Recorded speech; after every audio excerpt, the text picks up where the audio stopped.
Moving on to our next speaker, architect Ms. Pinnya Samaratunga.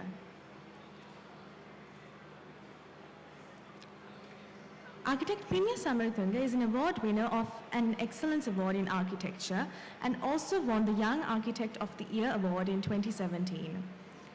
Architect Pinnya serves as a design critique at City School of Architecture since 2008, and she has served as design examiner and also as juror for comprehensive design final examinations in architecture at the SLIA, as well as in international student design competitions.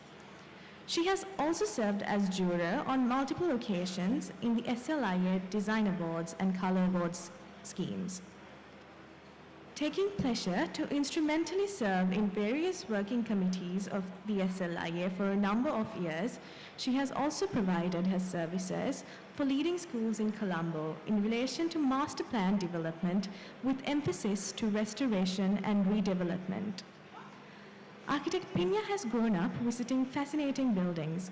She is the granddaughter of S.D. Stephen, a pioneering constructor in the island, who has undertaken most of the acclaimed projects for the first Asian woman architect, architect Minette De Silva, and contrastingly, most work of architect Leon Monk and also of architect Jeffrey Bava of Edwards Reed and Booth, who catered for various disciplines of architecture in Sri Lanka, of which inspiration Pinnya has imbibed from her childhood. Architect Pinnya will be speaking on the topic Whispers of the Earth, Crafting Sanctuaries in Harmony with Nature.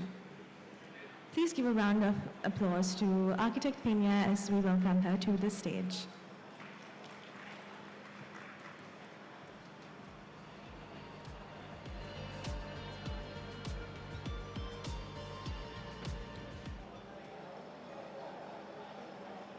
I will be speaking about Whispers of the Earth. स्वभाव ධර්මයේ සමග සුසංගත වී ශුද්ධ භූමි නිර්මාණය කරනෙහි කෞශල්‍ය. I will do my best to interpret it in Sinhala as well for an audience who is more Sinhala speaking, and but the presentation is mainly in English. I will try to highlight certain words in Sinhala for better understanding.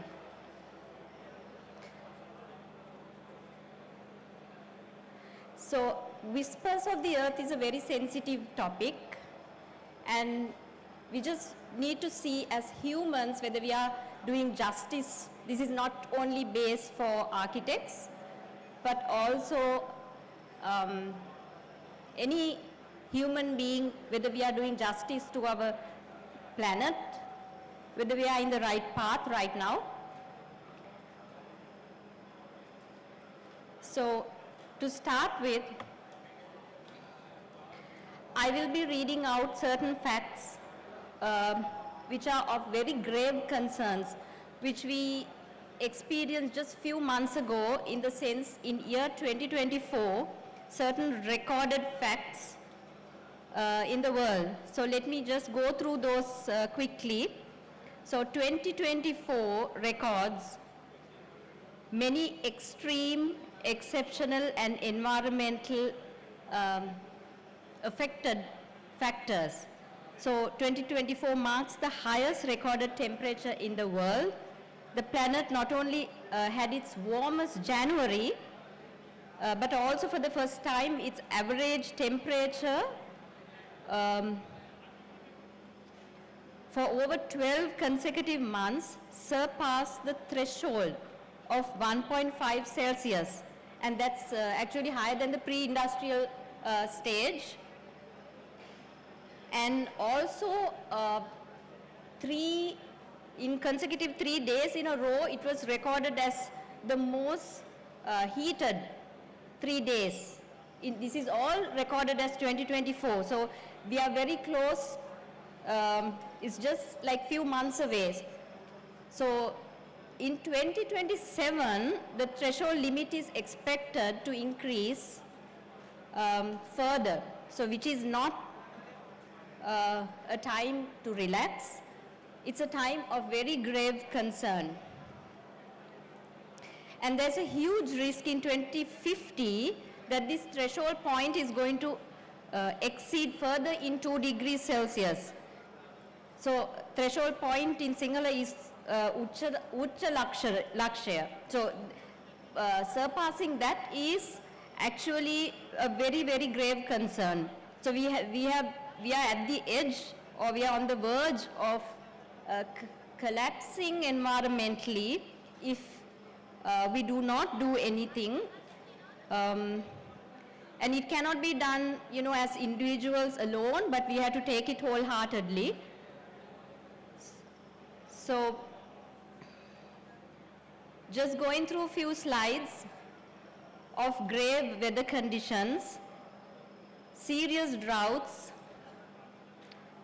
affecting the livelihoods of people directly, and who mostly suffer is the people in very low income houses, in very low income communities. And it gets worse by the day, and people have to go in search of water, going for miles and miles. So this is a result of heavily continued aspects which most powerful countries have the authority to do. So if you say in South Africa, the most serious drought was recorded once again in 2024. Kenya faced the most devastating severe drought after 40 years. And it is recorded the drought continued for 2 long years.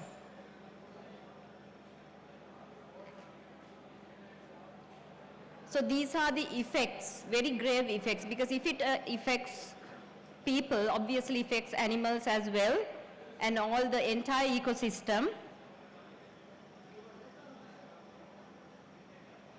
And here, this is Spain. Spain records the deadliest natural disaster in Spanish history. And it's actually the deadliest floods after several centuries. Here is the Hurricane Merrill, which affected the Caribbean islands, the Yucatan Peninsula. For more intense knowledge about where the Yucatan Peninsula is, it's in the territories of Spain and Portugal. Spania සහ පෘතුගාලය අතර තියෙන කොටසක් තමයි Yucatan Peninsula එක තියෙන්නේ. Then the most devastation occurred in the coastal belt of Florida, which is close to the Gulf of Mexico.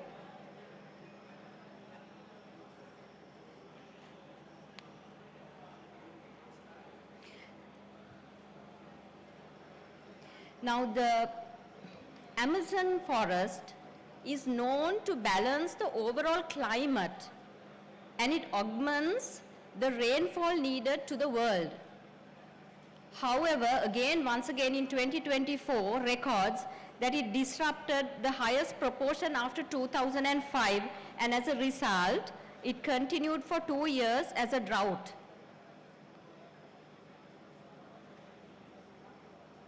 Ice.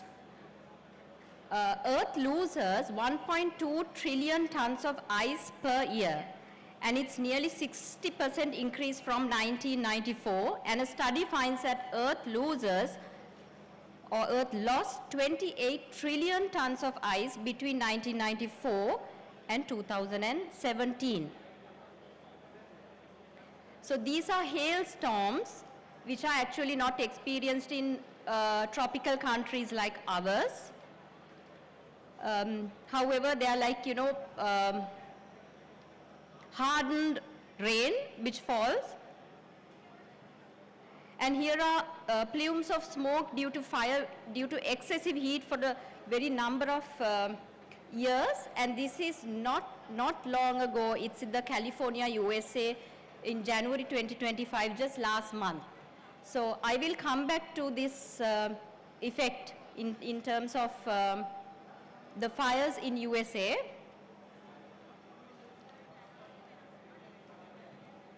So from here we switch, I want to focus as to who rules the new liberal economic world order.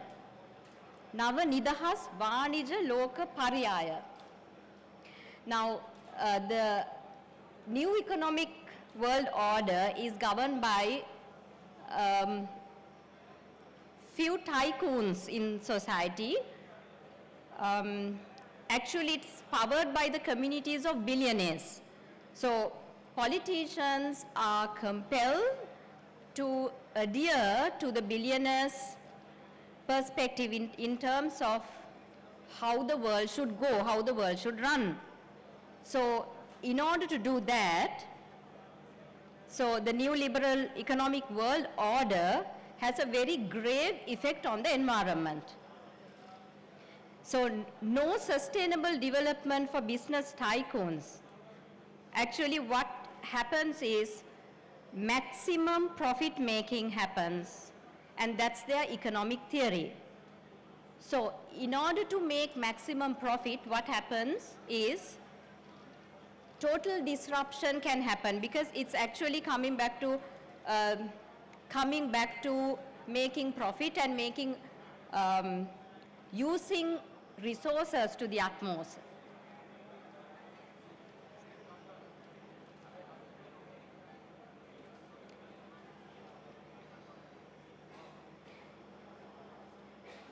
So like I said, the economy is driven by the corporate business cluster. So, which means the present world order is being run by them. So, using resources. However, the present world order is neither harmonious with political, social, or even economic aspects. It's neither sustainable nor harmonious, because the main objective is to earn, because there's a demand and there's a supply, so it is not harmonious with nature. So coming a little deep into capitalism, the father of capitalism is the Adam Smith theory. So what Adam Smith theory is that to use the resources to the maximum, it is actually funnily taught in universities even now. So USA and very powerful countries adopt it to their benefit, so that there is more profit gaining which happens. So therefore, water, electricity, and all the natural resources are exploited to the maximum. So however, now we are used to living with this new reality. And to combat this adverse situation, we need ancillary dollars 3 trillion of funds annually. So which is actually unbearable for the world, because most of the developing countries need to sustain in terms of drinking water and then all the infrastructure facilities, mainly people in very, very poor countries. So it's a lot of money for the entire world. So there are, like, the UN summit is already talking about this. However, in their article in sustainable development, they are making maximum effort to combat this situation, but the amount of funds which is needed to sustain the entire world is very, very difficult to bear. So as a community, all of us should clamor, the countries, specifically the developing countries like ours, to urge and carry out sustainable development. Otherwise, all the natural resources will deplete and will be destroyed, and it will gravely affect the mankind. So this is the California, USA fire, and you can see even though US appears that you know, it's supportive to this main cause, US does not directly help in combating this. So funnily, like I say, coming back to the US fire, it has boomeranged back to them because they were in the impression that, okay, we are not, this is nature. Most of the countries which are suffering from this is the developing countries. So, and the very poor people and sectors of society. But however, this ironically boomeranged back to USA, and they were struggling for days and weeks to combat this fire. So using very, very sophisticated systems of combating fire, this is a pink flame retardant, they failed. And this is surprisingly the Malibu Street, the Sunset Beach in USA. So all the luxury homes of the very powerful people had gone into flames and gone into ashes. So nature has no mercy to power or money. So this is a good example and an eye-opener for most of us. And most of the countries who are like powerful enough is able to do something. So right now, the world economic order is seeing a change. And institutions like the BRICS conference and the BRICS society is forming a new change to do their utmost best to combat this, even without the help of the most powerful countries. So what can we do in terms of protecting our environment for the sake of humanity? So this is REDD, reducing emission from deforestation and degradation. So whatever minor way we could as individuals, I think we can do a huge effect on the carbon footprint. But it is not going to be easy without the help of the policymakers, the politicians, as well as obviously the business tycoons in any country, because they are the ones who have the demand. So moment the demand is there, the supply is given, but the supply has to be given very, very sensitively. So this is called carbon offsetting, which means it's a new trend where sometimes there is times where you need to remove the coverage of the trees for certain development. But what you do is alternatively you regrow trees and try to combat the situation by adding on more trees for the trees and the coverage you lost. So giving few examples, this is our own culprit here, trying to be very, very sensitive and very subtle in terms of nature. So each country is doing their best, but however there is also rapid disruption happening, like I previously said, on the other hand. So protection of renewable energy in all forms, solar, wind, and also here the fossil fuels, which is like it's a non-renewable energy. So this is what is being depleted very fast. So I'm coming towards the end of the presentation. I would like to give few examples in terms of how, as a complex, this is Kandalama, which most of us know. So there was like huge opponents about building this here, but right now nature has taken over. And it's not only a building, it gives immense job opportunities to people. So this is in cohesion with society, how we could give back by building, by development, by in terms of building and then whatever we supply through the building. So growing your own trees, growing your own produce. So this is a very good example in terms of these 3 examples I'm going to give is local. So this is what the effort we do from our side. So absolutely there is no building scene right now. So nature has taken over, even though the building has different aspects of degradation in terms of maintenance, but the priority is the nature being taken over of the building.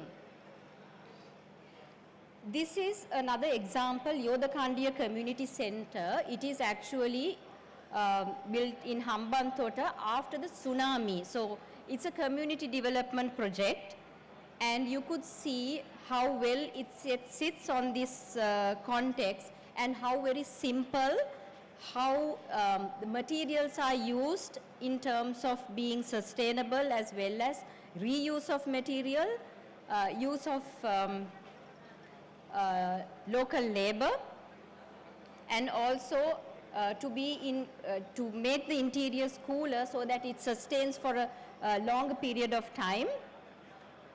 So you could see mix and match of the building where you get, if you could see the trellis work, it's from somewhere else, but it's improvised into this area and made it as low cost as possible in terms of cooling the building, because it has a monitor roof to get the hot air out.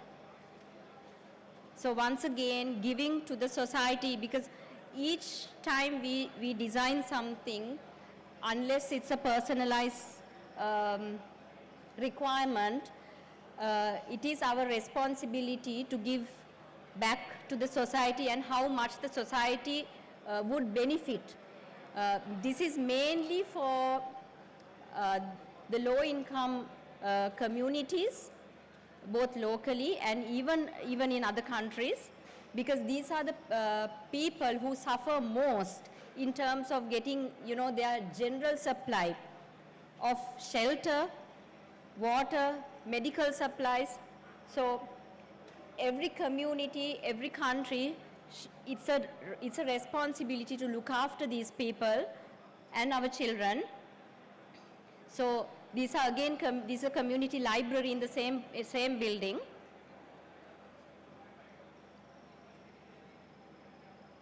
Next, this is the final project. This is actually in Dummala Surya, that is in the Kurunegala district. It's a personalized requirement of the client wanting a villa. First of all, what he wanted was to have his own space, but at the same time he was having the need to expand this so that he could give it out in terms of a very short-term purpose. So this is, he owns a coconut estate, and this next slide would show this is only part of his land. So there's a very, very mild demarcation around, just to concentrate on the landscaping. So what's interesting here is that there are 2 blocks here. The main block is where there is only 2 rooms right now, and the smaller block is the service block, which is connected by it's an open dining space. I have only 2 photographs to show for the moment. So the interesting part here is he didn't want to expand right now in terms of, because we think about the financial aspect of the client also, and at the same time the need or the requirement. So you can expand this in a mirror image. The rooms can be expanded alongside the roof. And the other interesting part is again the involvement of the community, because there are lots of people working in the coconut estate. So they engage them, he engaged them even to build this project. So going back, the use of timber was also the teak timber which was felled from the own vicinity. So this is the final slide of mine. I would like to end with an ending note based or focus on the community. The dedication in taking utmost effort to improve the quality of life of the most vulnerable people in any society with compassion and dignity. දුක් පීඩාවන් විඳීමට නිරායාසයෙන්ම විවෘත වන මිනිසුන්ගේ ජීවිතයන්හි තත්ත්වය උසස් කිරීමට ක්‍රියාමාර්ග ගැනීම සඳහා සිදු කෙරෙන සහ